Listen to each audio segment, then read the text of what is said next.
Chapter 29. I was fairly certain the latest victim would have to be another Hollywood mother, but I couldn't help wondering if Mary Smith's methods had continued to evolve. And how about the emails to the Times? The TV news and the web would only give me half the story at best. If I wanted to know more, I would have to call in.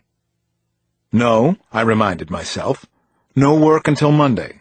No murder cases. No Mary Smith. The machine beeped again, and Ron Burns came on. He was brief and to the point, as he almost always is.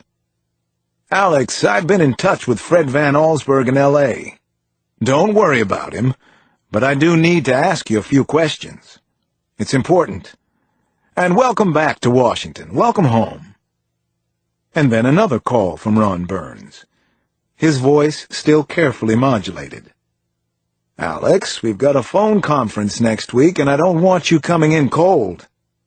Call me at home over the weekend if you have to. I'd also like you to speak with Detective Galetta in L.A.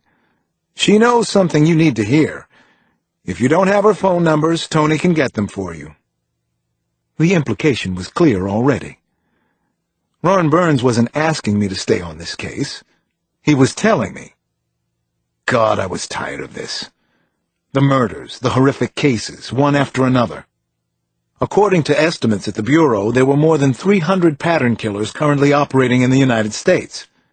Hell, was I supposed to catch all of them? I clicked pause on the machine to take a second and decide how I felt about what was going on here. My thoughts went straight back to Mary Smith. I had let her into my head again. She'd caught my interest, my curiosity, probably my ego. A female serial killer. Could it be? Killing other women? Mothers? But why? Why would a woman do that? I didn't think so. I just couldn't imagine it happening, which didn't mean that it hadn't. I also wondered if there had been another email to Arnold Griner. What part did Griner or the L.A. Times play in all this? Did Mary Smith already have the next victim in her sights? What was her motivation? That was the line of thought that finally got to me. Some unsuspecting woman, a mother, was going to lose her life in L.A. soon. A husband and probably children would be left behind. It hit too close to home for me, and I think Burns knew that when he called. Of course he did. Nearly 10 years before, my own wife, Maria, had been gunned down in a drive-by shooting. Maria had died in my arms. No one was ever convicted or even arrested. My biggest case, and I'd failed on it. It was all so unspeakably senseless. And now this terrible case in L.A., I didn't need my Ph.D. in psych to know that Mary Smith was pushing all my buttons, both personally and professionally. Maybe I would just check in, I thought. Besides, Burns was right. I didn't want to show up behind the ball on Monday morning. Damn it, Alex, you're weakening. When I picked up the phone, though, I was surprised to hear Damon's voice already on the line. "Yeah, I missed you too. I was thinking about you. I swear I was, all the time." Then an adolescent girl's laughter. "Did you bring me anything from California, Day? Mouse ears? Something? Something?" I forced myself to hang up, quietly. Yeah? I missed you too? Who was this girl? And since when was Day keeping secrets? I had fooled myself into thinking that if a girlfriend came along, he'd want to tell me about it. That suddenly seemed like a silly delusion on my part. I'd been 13 before, too. What was I thinking? One teenage moment down. About 2 million to go. I'd give him 5 minutes and then tell him it was time to hang up. Meanwhile, I went back to the answering machine, where another message was waiting. A real mind-blower. Chapter 30. Alex, it's Ben Abazian calling on Thursday, 1:30 my time in Seattle. Listen, I have bad news, I'm afraid. It seems that Christine's attorney has filed a motion to move up the final custody hearing date out here. I'm not sure I'll be able to block it, or even that we should. There's more, but I'd rather not go into it until we speak. Please give me a call as soon as possible. My heart picked up its pace. Ben Abazian was my lawyer in Seattle. I had hired him soon after Christine brought little Alex to live there. We'd talked a couple dozen times since then, on my dime, of course. He was an excellent attorney, a good guy, too, but his message was a bad sign. My guess was that Christine had taken her own interpretation of what had happened in California and run with it, straight to her counsel. With the time difference out west, I was able to catch Ben Abazian still in the office. He tried to emphasize the positive for me, but his tone was all bad. Alex, this is only temporary, but they've also filed an ex parte motion asking for sole physical custody of Alex Jr. until the final hearing is over. The judge went for it. I'm sorry to have to tell you that. I squeezed the phone tight in my hand. It was hard to respond or even take in what Ben was telling me. Christine had never gotten this aggressive before. Now she seemed to be trying to keep me from even seeing little Alex. In fact, she just succeeded, at least temporarily. Alex? Are you there? Yeah, Ben, I'm here. Sorry. Just give me a second. I put down the phone and took a deep breath. It would do me no good to spiral down right now, or to blow up over the phone. None of this was Ben's fault. I put the phone back to my ear. What was the basis for the claim? I asked. Not that I didn't already know, or at least suspect. Concern for Alex's safety. The motion cited the dangerous police work you were doing while you were in California with him. The fact that you supposedly abused your privileges while he was in your care at Disneyland. Ben, that's bullshit. It's a complete rearrangement of the facts. I consulted on a case with LAPD. I'm assuming as much, he told me. Ann Billingsley's her attorney. It's not beyond her to do a little grandstanding, even at this phase. Don't let it get to you, okay? Ben went on. Besides, there's some good news here, believe it or not.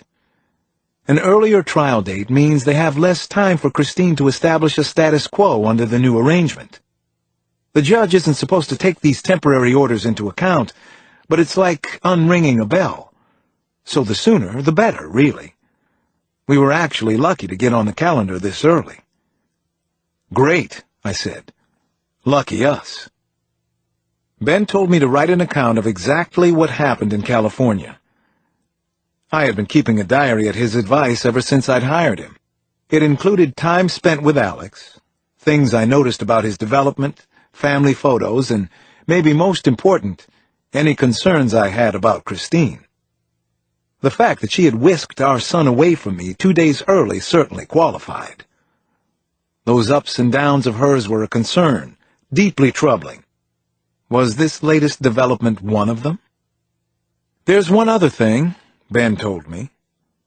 You might not like it a whole lot. Listen, you find something for me to like about all this, and I'll double your fee. Well, one of your strongest arguments is going to be Alex's relationship to his siblings. Janny and Damon aren't going on the witness stand, I said flatly. That's a no, Ben. I won't allow it.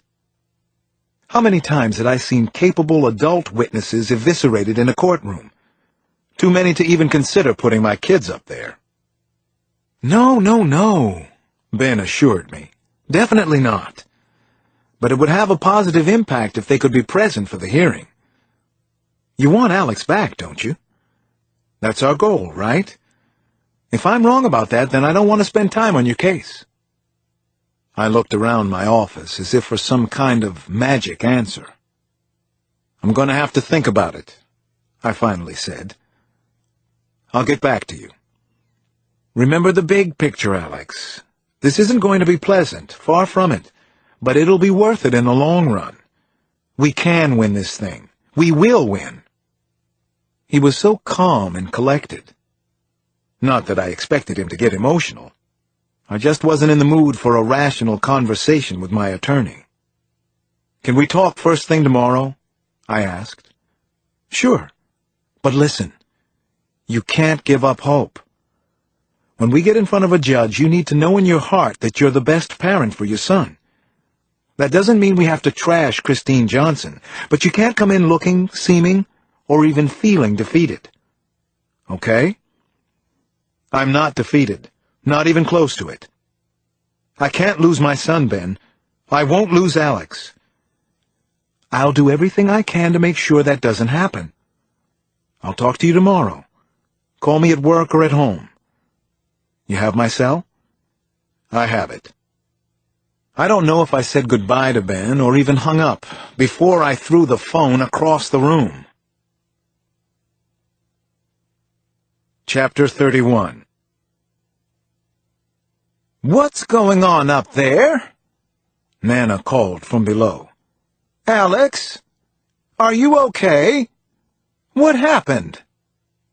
I looked at the smashed phone on the floor and felt unhinged. "It's all right," I called back. "I just dropped something. Everything's fine." Even the little lie didn't sit well with me, but I couldn't face anyone right now. Not even Nana Mama.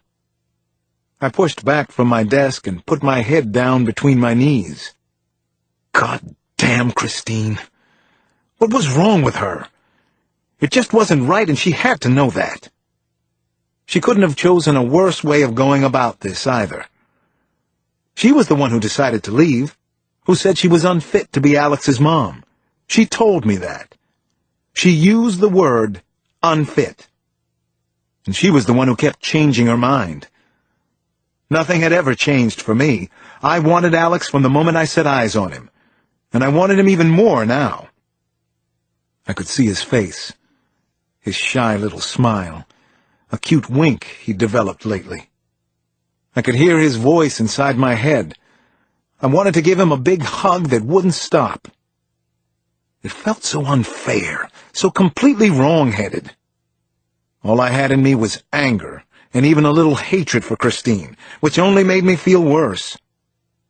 I'd give her a fight if that's what she wanted, but it was insane that she did. "Breathe," I told myself. I was supposed to be good at staying calm in a bad situation, but I couldn't help feeling that I was being punished for doing my job, for being a cop. I don't know how long I sat up there, but when I finally left the attic, the house was dark and still. Janny and Damon were asleep in their rooms. I went in and kissed them good night anyway. I took Janny's mouse ears off and put them on the bedside table. Then I went out to the back porch. I flipped the lid on the piano and sat down to play. Therapy, for one. Usually the music took hold of me, helped me work through or forget whatever was bothering me. Tonight, the blues just came out angry and all wrong. I switched to Brahms, something more soothing, but it didn't help in the least.